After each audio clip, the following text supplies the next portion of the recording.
The battlefield lay silent, broken structures jutting like bones from the earth, the air thick with smoke and the acrid sting of burned metal. Amid the wreckage, a human medic worked alone, his hands practiced and steady, carrying the weight of lives lost and lives yet to save. He found her there, the alien princess who had been the pride of her people, carried from the chaos with blood matting her armor. Her breaths were shallow, each inhale carrying the weight of centuries of tradition she was raised to embody. To her kind, purity meant perfection, unscarred and unmarred, and she had carried that symbol for them, untouchable, flawless, a figure of strength beyond reproach. Yet here she was, broken in battle, and the only one left to tend her wounds was a human who spoke too freely, his tone blunt, his humor sharp as a scalpel. "Relax," he muttered, already cutting through damaged plating. "I've stitched worse. Once had to use a shoelace to keep a soldier's guts inside." His words earned a flash of disbelief, almost insulted, but behind her narrowed gaze lingered curiosity. She was not accustomed to such irreverence. Her people cloaked pain in silence, yet this man laid it bare with words like open wounds. He leaned closer, eyes steady as he cleaned away the blood. She caught his wrist suddenly, her grip sharp though weakened. "You don't know what I carry beneath this cloth," she whispered, the words tasting of shame and warning. He looked at her with calm defiance, his voice low and firm. "Lady, if it bleeds, I can fix it. Doesn't matter what's under there." She turned her head away, a shadow crossing her eyes. His hands moved again, gentle yet unyielding, and with every moment, the line between healer and stranger blurred. Outside, distant footsteps echoed in the ruins, the sound of enemies scouring for survivors, but within the shattered shelter, a quieter battle was taking shape. She fought not with blade or strength, but with a weight of secrets buried beneath skin, and the human stood on the edge of discovering what it meant to see her truly. The silence between them grew heavy, thick with unspoken truths. She breathed deeply, voice lowering into something almost broken. "I'm not pure." Her hand trembled as the fabric slipped, the cloth falling away to reveal the marks she had hidden for years. Across her torso ran scars that glowed faintly, seams of forbidden biotech fused into flesh. Where her people demanded perfection, she bore the proof of desperation, the tools of survival branded as corruption. She had been told again and again that scars such as these stripped her of worth, made her unfit to lead, unfit even to be seen as whole. She braced herself for the recoil, the disgust, the turning away she had known before. But the human did not move. His hands stilled in midair, frozen not with horror, but with something far deeper, respect for the courage it took to reveal what she carried. His gaze traced the scars, and she flinched as though each look was a blade. "You've seen my shame," she said softly, her voice caught between pride and despair. "Will you still touch me?" He set his tools aside, leaning closer with the steady calm of one who had seen too much to fear the sight of pain.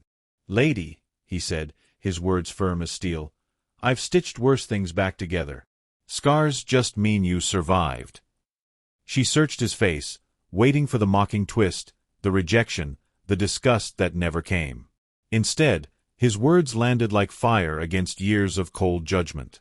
She told him of her people, how they would call her defiled, ruined, how no leader could be seen as imperfect. He answered with the plain, unpolished truth of a human hardened by war. Survival was the only purity that mattered. Her heart tightened at his defiance, at the way he turned her deepest wound into a badge of honor. The silence outside grew sharper, the sound of scouts closing in, the echo of boots across broken stone. She urged him to leave, to save himself. "I am unworthy. You must abandon me." His jaw tightened, his hands already reaching for his weapon. "You think scars make you weak? Lady, they make you worth fighting for." The words hung in the air, louder than any gunshot, striking deeper than any blade, and as the enemy drew closer, the bond between a scarred alien princess and a stubborn human medic was sealed in defiance of a galaxy that could never understand. Her breath came sharp as she clutched his wrist tighter, her voice sinking into a whisper that carried both fear and defiance. "I'm not pure." The words lingered in the ruined shelter like a curse, and with a trembling pull, the battle cloth fell away. The medic froze, his hands suspended mid-motion, eyes catching on the raw truth she had carried alone for years. Across her chest and side ran deep scars, ridges of healed flesh, and glowing veins of grafted biotech stitched into her body. What her people saw as corruption, she had lived as salvation. She held herself rigid, waiting for the recoil she knew must come. Her kind turned their eyes away from her, judged her unworthy to lead, branded her survival as shame. Yet in the silence that followed, he did not flinch. His stillness was not horror, it was awe. She broke the silence first, her tone brittle. "You see me now. You see what I have hidden. Tell me, human, will you still touch me?" For a heartbeat, the question hung heavy, cutting through the dust and smoke. He set his tools aside, voice low and steady, carrying the weight of someone who had seen far worse and refused to turn away. "Lady, I've stitched men whose bones were splintered, whose skin was burned black. Scars aren't shame. Scars mean you fought to stay alive." His words reached her deeper than he could know, carving through years of silence and self-contempt. Her eyes hardened, though the tremor in her hands betrayed her. "Among my people, this is corruption. They will never follow one whose body is stained. I am defiled in their eyes." He shook his head, rough determination sharpening his tone. "Then they don't deserve you. You call this defilement? I call it proof you're stronger than anyone who hasn't bled." Her chest rose sharply, a war between pride and despair twisting within her. To bear herself was to embrace the judgment she had always feared, and yet this human saw not filth, not weakness, but strength. The sound of enemies moving outside drew closer, boots crunching across broken stone. She whispered urgently, "Leave me. You cannot be caught with one such as me." He met her gaze without hesitation. "You think I'd run because of scars? Lady, scars are the only reason we survive." The echo of his defiance struck her harder than the battle itself. She stared, caught between disbelief and something dangerously close to hope. He leaned forward, picking up his kit again, fingers brushing against the ridges of graft and scar as though they were no different from flesh. "You call yourself impure," he said, "but all I see is someone who didn't quit when the universe tried to end her. That's not impurity. That's strength." Outside, the scouts drew nearer, shadows moving in the smoke. She bowed her head, the weight of her shame and his stubborn defiance colliding inside her. For the first time, the words she had repeated as condemnation seemed less certain.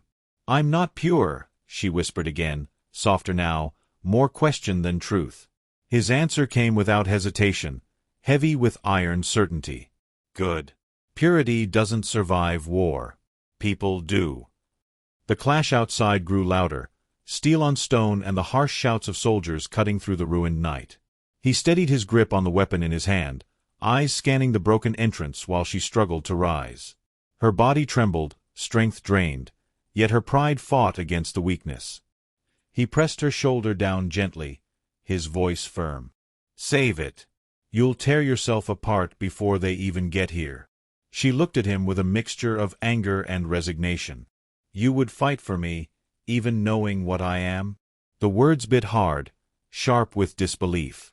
He gave a short, humorless laugh. "What you are. Lady, you're alive. That's more than most of them will be when this is over."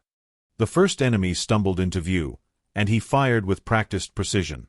Each shot, each movement was efficient, a man used to surviving where others fell. She watched in silence, torn between shame and something new she had not allowed herself to feel in years: trust. The clash ended as quickly as it began, bodies sprawled across rubble, smoke curling from his weapon. He exhaled, wiped blood from his brow, and turned to find not gratitude but fear in her soldiers' eyes as they rushed in behind him. Their gazes fixed not on the fallen enemies but on her exposed scars, the biotech veins glowing faintly beneath her skin. Murmurs spread like poison. Impure. Defiled. Unfit to lead. The words landed heavier than any blade, and she bowed her head as though struck.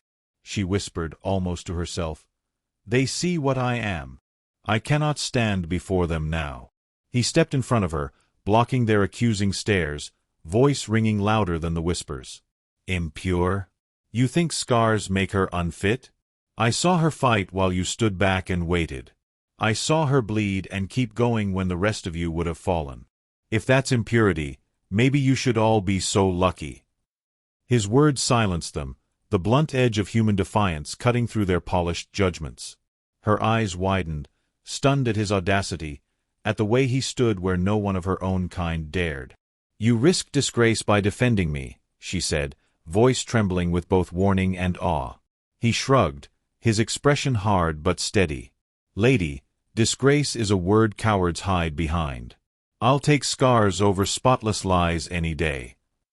The soldiers faltered, torn between tradition and the undeniable truth standing before them.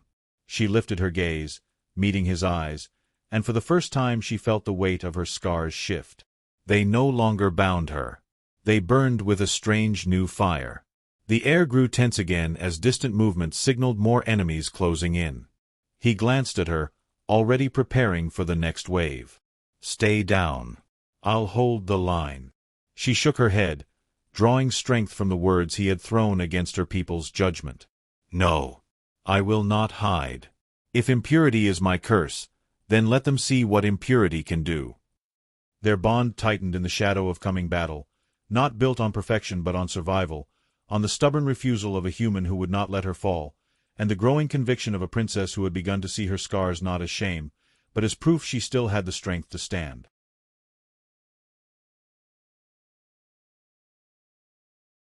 The night broke open again with fire, the second wave of enemies pouring through the shattered ruins. He moved without hesitation, firing, striking, dragging her up beside him. She fought with every ounce of strength left, her scars no longer hidden, her grafts burning with energy as they powered her movements. What she had once concealed as shame now became her weapon. Her hands glowed as she struck, her body a fusion of flesh and machine, and for the first time she did not flinch from the sight of herself. The human stayed at her side, his voice sharp and steady in the chaos. "Good, use it. Don't hold back. Let them see what they fear." Together they cut through the attackers, her speed and strength amplified by what her people despised, his stubborn cunning turning every weakness in the enemy's line into an opening. Smoke cleared as the last soldier fell, and in the silence that followed, her own people stood frozen, having witnessed the impossible. Where they had seen impurity, they now saw survival sharpened into power. Whispers turned from condemnation to awe, though the doubt still lingered in their eyes. She trembled, breath ragged, staring down at her scarred hands as if seeing them for the first time. "They will never forget what I have shown them. I can never be pure again." He stepped close, kneeling in the dust, his voice softer but unyielding. "Pure? The stars aren't pure. They're chaos and fire, scars carved into the dark. You think they're ashamed of shining." Her lips parted as his words sank deeper than any blade ever could. His hand touched hers, rough and scarred itself, not recoiling, not hesitating. "You call yourself ruined. I call you alive. And being alive is the only proof that matters." Her people shifted uneasily, still bound by tradition, but unable to deny what they had seen, a leader scarred but unbroken, stronger for her survival, and a human who dared to shout truth where others whispered lies. She lifted her head, her voice carrying across them all. "If impurity means fighting when others would bow, then let me be impure. If scars are shame, then let me bear them proudly. I will not hide again." The silence broke with the weight of her defiance, and though her people did not yet cheer, they no longer looked away. The medic rose, dusting blood from his hands, his tone light with a humor that cut through the heaviness. "Told you scars aren't shame. They're just proof the universe tried to kill you and failed." She allowed herself the smallest smile, raw but real, her eyes burning with something she had thought lost, hope. The war was far from over, but she would face it no longer as a symbol of flawless purity, but as a warrior who survived, and a leader who refused to bow to fear. The human had shown her that survival was its own kind of honor, and in his eyes, she no longer saw disgrace, only worth. Where her people whispered impurity, he had seen strength, and it was enough to remind her that she had never truly been broken.